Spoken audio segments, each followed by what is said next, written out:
All right, guys, welcome back. 417 Saw Shop. Today we're starting on the 201, 201T Stihl. This is the carbureted model. Get you out of the way here so I don't kick it 10,000 times. So a little tip on these. Right out of the gate, if you're not careful when you put these back together, I tend to put them back together by hand, but I'll disassemble usually with some type of tool. If you do it a lot, it just makes for a long day if you do it all by hand. And on these 201Ts, and I think the TC, the M-tronic, this is the carbureted version. These front two screws on this cover are machine screws. See the threads. The back two are coarse thread. If you're not paying attention and you shove one of these in there and run it down with some type of battery powered driver or something, you'll screw up the threads on your machine side. Ask me how I know. So anyway, just a little tip there. So I've done quite a few of these 201T, 201TCM, M-tronic version. This one's got some miles on it, but hopefully we can get her cleaned up. It's got some, yeah, it's pretty rough. But anyway, so we're gonna get it cleaned up and get it apart, and then clean it up, port it. It's pretty nasty, but you know, it's used. So I mean, it's a used saw for a tree service. So anyway, so we're gonna get it apart. I just want to share a little tip with you. Be real careful because some of the screws on different saws, some are machine type, which is your fine thread, exhibit A, and coarse thread. This generally goes to a plastic mounting point, so just kind of keep in mind, if you look through the hole, you see plastic on the other side, it's probably going to be this type.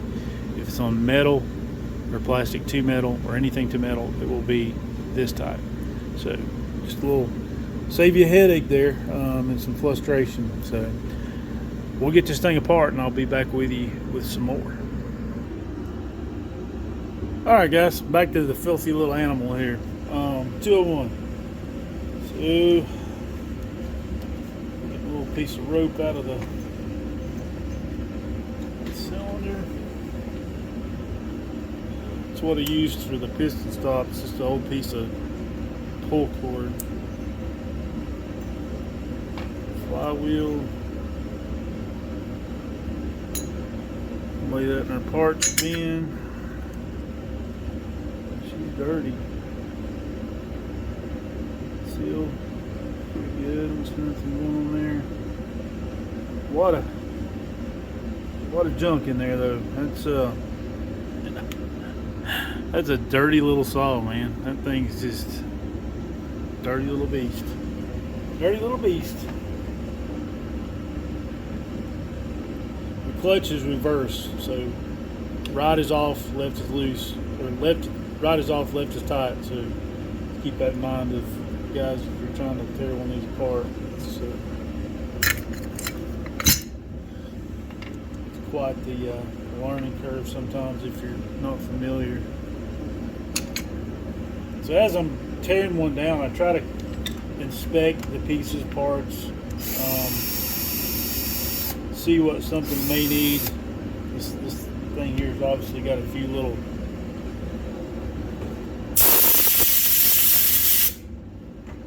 things I've already seen that it needs.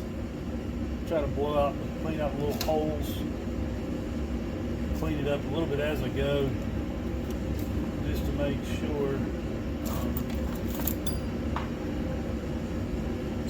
I'm not getting putting back anything that needs some help.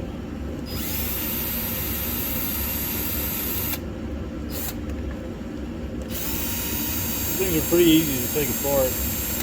As long as you don't get too much into the handle portion. When you get into the handle, you got a lot of wires and levers, and the handle portion is not fun on these. Any top handle. That's why a lot of people don't do top handles. There's just a lot of disassembly to port one compared to, say, your standard non-clam saw. This thing's really dirty. So I'll probably end up washing this one down at some point real good once I get the cylinders out. Some of these screws I just stick back in the holes just so I don't have so many screws laying around.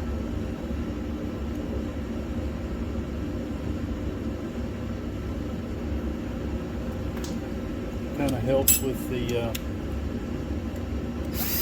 helps keeping up with everything. You don't have multiple trays full of multiple screws to get lost.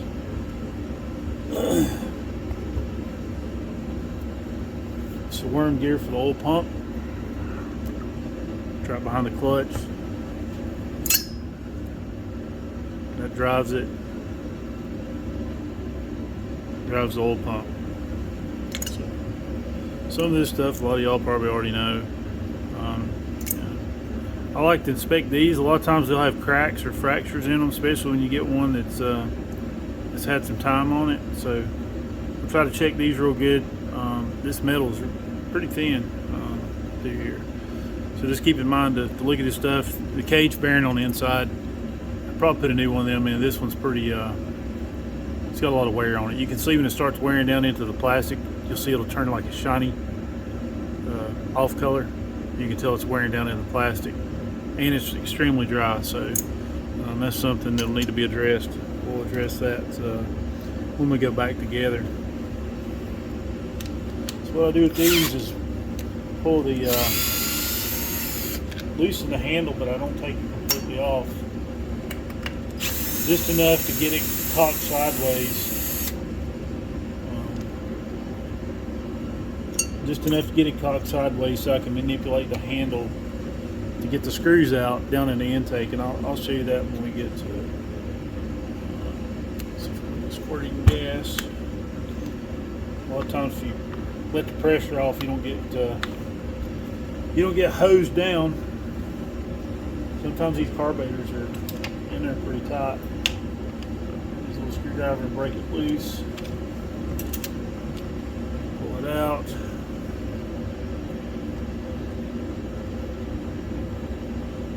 Sometimes the fuel hose pops right off.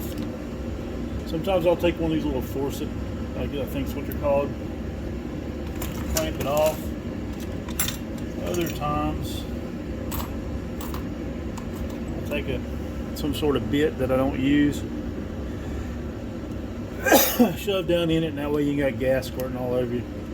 Because it'll eventually build pressure at some point, and if you put it up on the shelf, it'll run out if you take a break.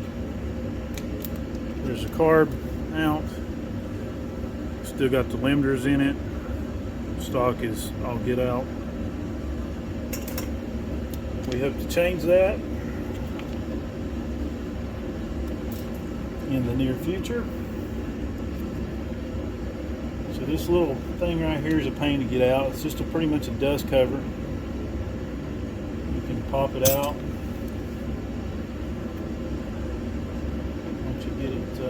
Once you get the tabs loose, it'll pop right out. I say that, and I'll break it. There we go. Just gentle persuasion, not manhandling, gentle persuasion. So that's just in there strictly to keep junk out. Not much function in that piece other than that. So what you got now is bolt here, or screw here, screw here. That screws the motor in. 2 on the bottom. You got 4 on this one, I think, on top of the intake. It's been a while. These things here are super handy. If you work on saws and you don't have some of these, I've got some curved ones and some straight ones, so you're missing out. They're super handy, especially when you go to get this boot out, because you don't want to tear it, but you can take and grab the corner.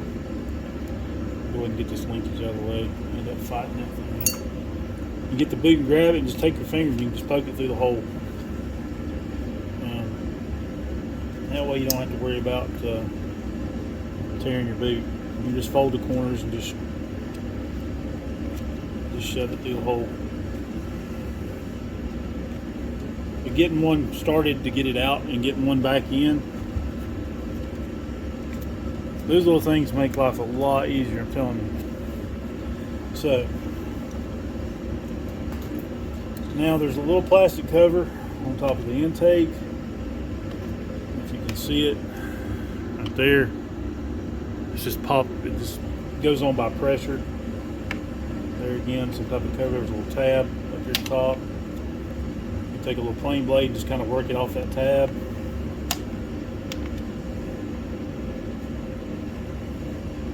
If it wasn't covered in oil and junk, it'd make life a little easier. There's a tab there. One on the back's a little harder sometimes to get loose. But anyway, there you go. It's loose on the top. There's one little tab back at the back. You got to kind of go under through the backside. Once you get that little tab off, this thing will rotate. There's probably an easier way of doing this, but you know, hey, this is my way. Not that it's the best or the easiest, but once you get it off those tabs, it pulls right off. Just a little difficult at first. There we go. So anyway, you'll need to rotate this out to get access to your screws for your intake. We'll do that in a minute. We'll go ahead and take our. Well, that's super loose. Somebody may have been into this saw at some point in its life. And it's super loose too.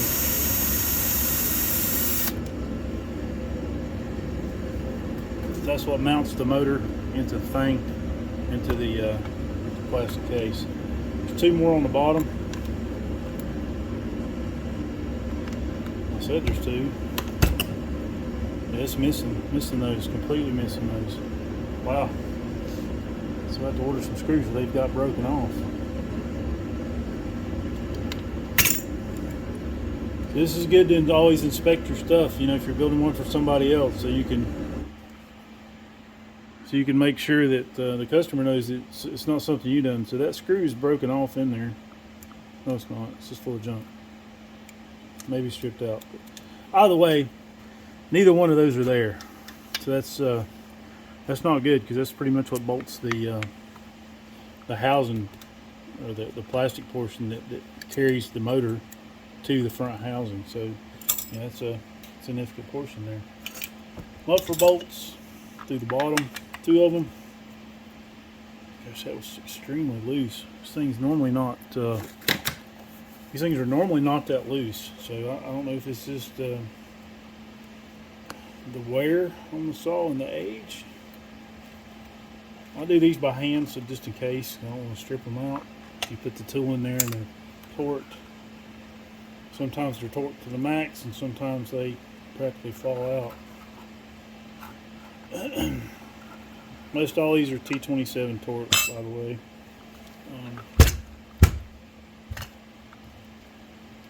Holes are full of junk. Another little good reason to have one of these is, let's see.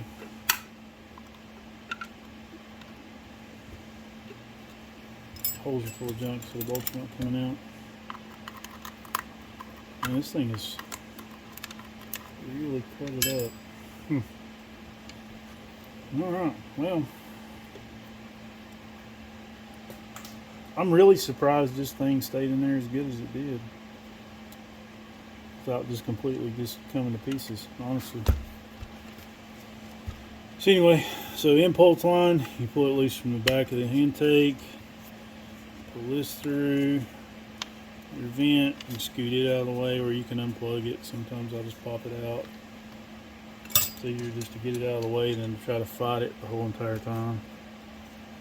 You just push down, it'll pop right out. That way you got rotation, so without taking your whole entire handle loose. Just be very careful, because these wires in here are real sensitive in these top handles, especially the 201s for some reason. But you need to rotate this out of the way to get your, I don't know if you can see what I'm doing. Yeah, kind of. To get to the intake.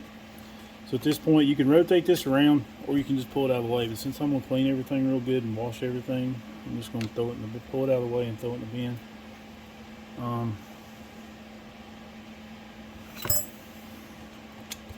So there again, you got 4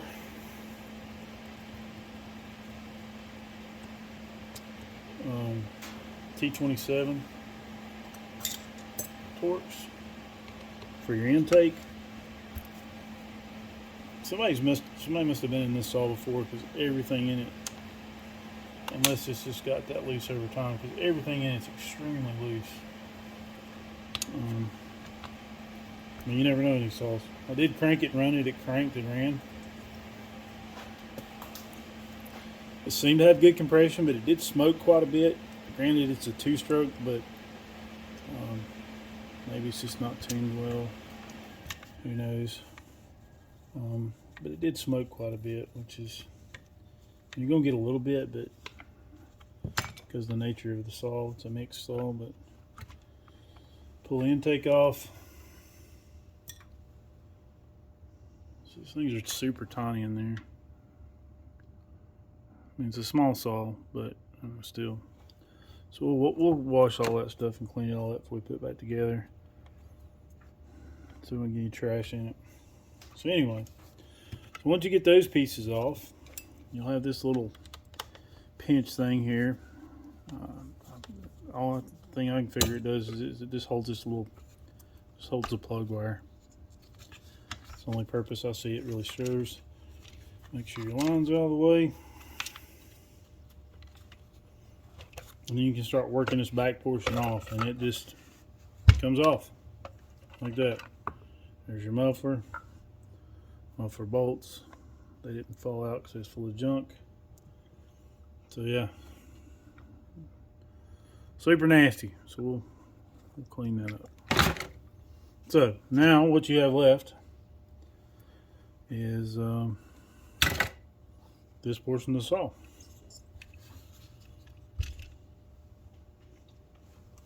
I spoke earlier. I think I said this is a clam. It is not a clam. Not technically. It actually has the head on it. Now these are usually pretty tight, so we'll do them by hand because I don't want to strip nothing out. Not super tight.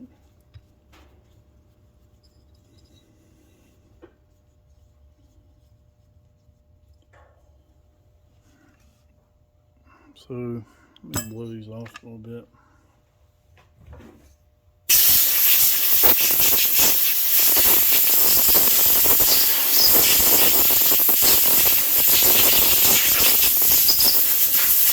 This thing's filthy.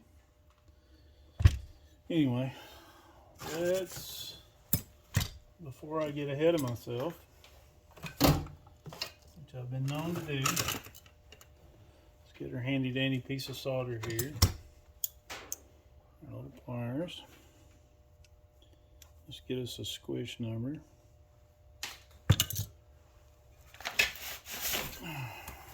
Get my notebook.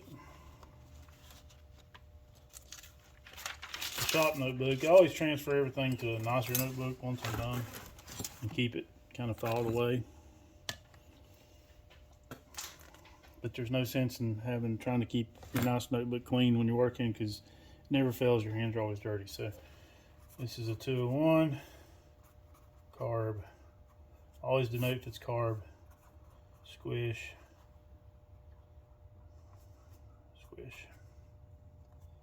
We'll get our squish. Let's get the calipers. Have to have a super nice set of calipers. I've got a nice set, but there again, your hands are always nasty. I use my nice set for machining and when I'm designing parts and stuff and trying to lay it out for CAD. But I'll leave the junky ones kind of out here. I mean, you know, I'm not building spaceships. So I'll pick my flywheel back up. And I'll just slide it back on just to give me something to full leverage to turn it. and we'll see if we can get us a squish.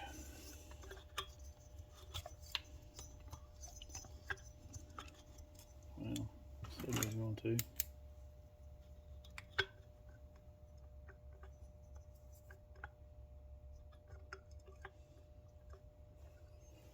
Good grief.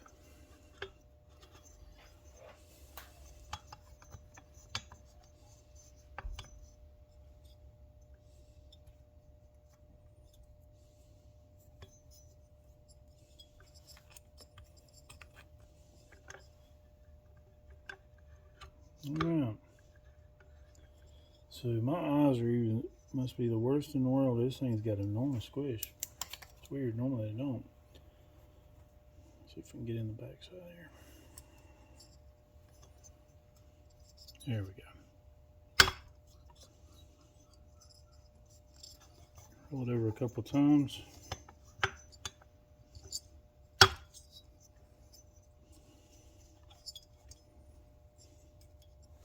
See what she says here. Yeah, it's pretty tight. Tell I'm looking at it.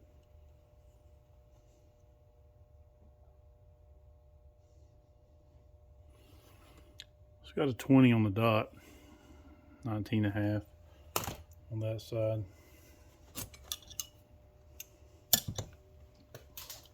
Let's check another corner just to be on the safe side.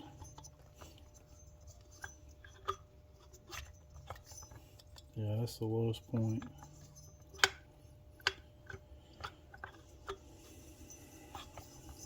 Yeah, I'm looking at a 20.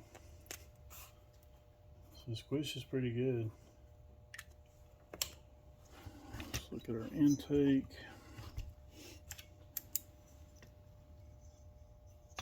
Piston looks pretty good. No real wear on it.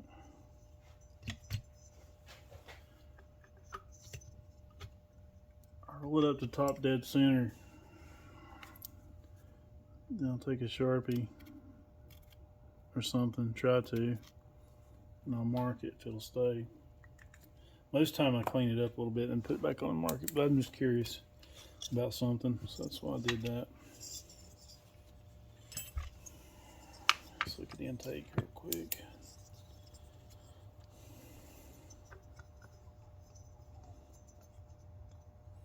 The intake on these are narrow, super narrow. It's hard to widen much. You can, but it is super. And the bottom of the piston is notched. So it's, I'll show you in a minute when we get it apart. So, I mean, as a builder, your limitations are a lot of times by design. Not so much what you can and can't do. There's only certain limitations with the engineering of what you're trying to re-engineer. There's physically not enough material to machine, or if there's physically not enough stuff to take out, then you can only go so far.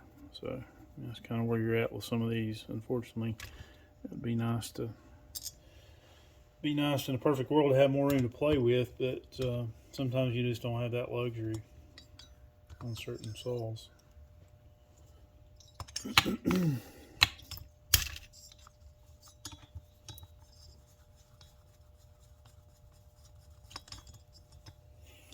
Probably want to cut this and make this into two because it's starting to get long. I don't want it to be drawn out and boring. I'm sure there's 10,000 videos on the 201 being taken apart, so YouTube to me is secondary. I only do it to show people like what this is about, not so much for a YouTube channel. Obviously, I'm definitely not an expert. So yeah, cylinder looks pretty good. It's clean side. I don't see nothing crazy. No abnormal wear, no ridges. See that little shiny spot in the top? That's where I took my squish measurement. This thing's got super tiny transfers and stuff. You can do a little bit with those, but there again, you get kind of limited at points with just the engineering of a saw. So anyway, inside of 201, piston's got a little wear on the intake side, which is normal with the top handle. My mark disappeared, but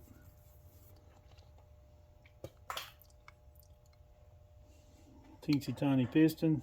Rings look good. Yeah, a little carbon on top. Not the worst inside I've seen, but yeah, so that's pretty much disassembly. At this point, the rest will be on this portion. Will just be cleaning up, cleaning the carbon off, cleaning some of the junk off of it, so I don't have to worry about cross contaminating when I go back together and getting junk down in the case or carb or somewhere where I don't want junk. So we'll set this aside. Let's pop the base gasket off. I'm not sure yet on what numbers we're going to end up with. I usually do my numbers with the base gasket and measure it. I mean without, rather. Oh, this is going to be a pain. A lot of times you can take a razor blade, here we go, slip it on the edge, and that way you won't destroy your base gasket if you want to reuse it. Sometimes I'll put a new one. It just depends what kind of shape it's in and how hard the part is to get. For whatever reason here lately, parts are a pain in the butt to get in a timely manner. Anyway, there's the base gasket. Let's see what we got on the base gasket.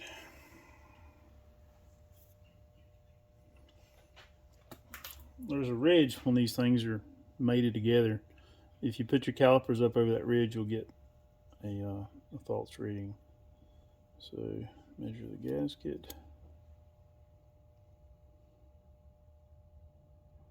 Yeah, 13.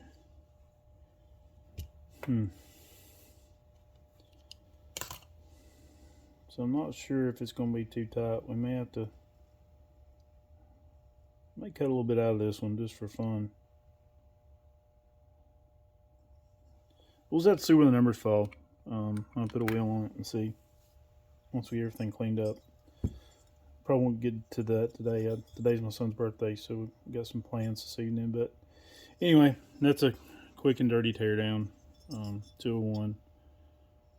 And we'll come back with more as we progress on with this build. Stay tuned. Thanks for stopping in.